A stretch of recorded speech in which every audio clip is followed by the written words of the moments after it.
efficiently. So about 3.5 years ago, we started looking at PayPal. We started looking at big data and started taking it seriously. At that time, for most of the folks, big data was a buzzword.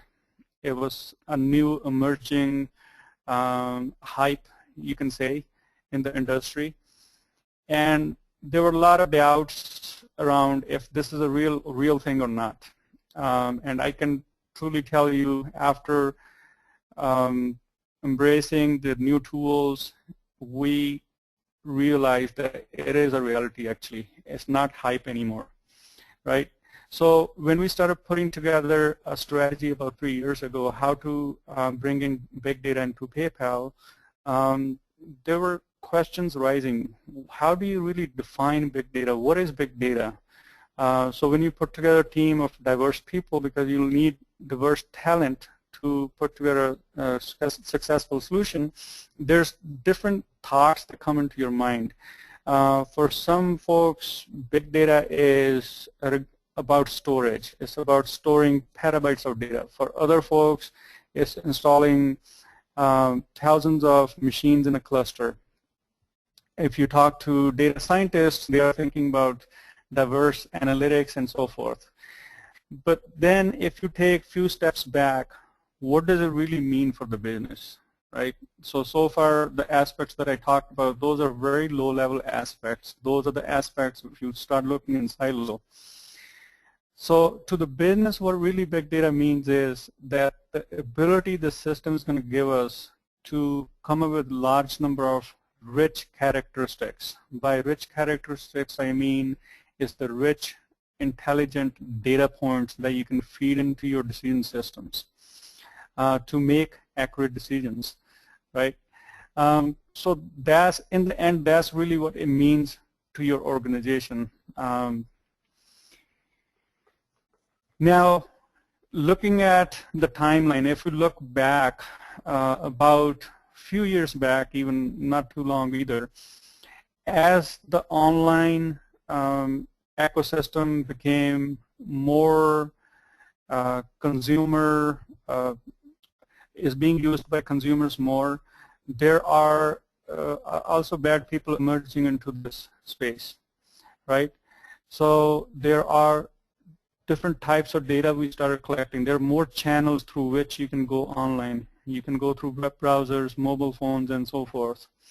So from a variety of angles, either you're doing risk management system or you're handling a marketing system, there's a need to do sophisticated analysis on this data that we have. It's not about simple rules, blacklists or whitelists based on which you can do decisioning. So as the time went on, the analysis started getting complex.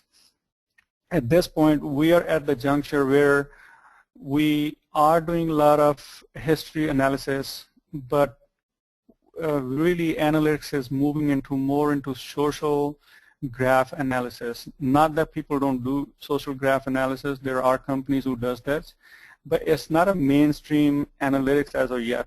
There are no champion technologies out there that allow you to do social graph analytics. Just to clarify that point, if you think of any other analysis, there are products like Teradata, there's products like Hadoop, which will allow you to do the normal analytics or less complex analytics, but social graphs are still a challenge. So that's where we, from my perspective, I see where we are as an industry when we do analysis. The key point is that as time goes by, the data infrastructure is growing because of the volume, velocity, and variety of the data, and so are the expectations. Like we talked about, we need to make decisions fast, we need to make them accurately. So let's take an example why decisions have to be made quick. Here's an article that was posted back in May of 2013. There was a crime committed in New York where $45 million were stolen within a matter of hours. Then in the same article, there was an example of a fraud where 36,000 transactions happened worldwide to steal $40 million. Now that's a lot of money, right? If we had a system which could detect this fraud in timely manner, this damage could have been reduced.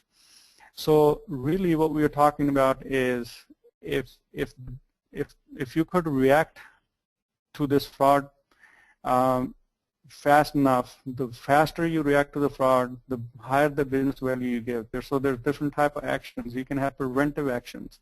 Preventive action is when you can stop bad guys coming into your system altogether. But if you're going to do this, then decisions must be damn accurate because you don't want to leave any money on the table either. You don't want to prevent good guys coming into the system. So preventive actions are the most valuable actions, but the accuracy becomes really important at that point. But then there's another strategy. You could take some risk. This is where the speed comes. This is where you have to sacrifice the accuracy that maybe in certain environment I can't achieve the accuracy, so I let some money to slip by at the risk of that my users are getting bad experience as well. But you can take fast decisions at this point, right? But the idea is as the time to make decision grows, the business value goes down. So that's why the decisions have to be made quick. At the same time, decisions have to be accurate. So let's look at this classic fraud use case. It's a classic use case where a credit card is being used in very short amount of time in 3 different locations of the world. If we were really to shoot for speed, then my detection system would say, or would have an analysis saying, I should really block this card because there's no way this user can move across the world within 5 minutes. But is that enough? That's not enough. You need to go deeper. That's where we need to probably look into historical behavior of this user. Historical behavior might say the user lives in the US. Maybe user's wife was doing the shopping on their favorite merchant site. She purchased something. Then user's kid is going to school in Europe. And he purchases books from certain device all the time, and that's exactly what happened. And user himself is traveling to Asia and just purchased a lunch. So now if you combine the speed and the historical behavior, the decision is going to be different.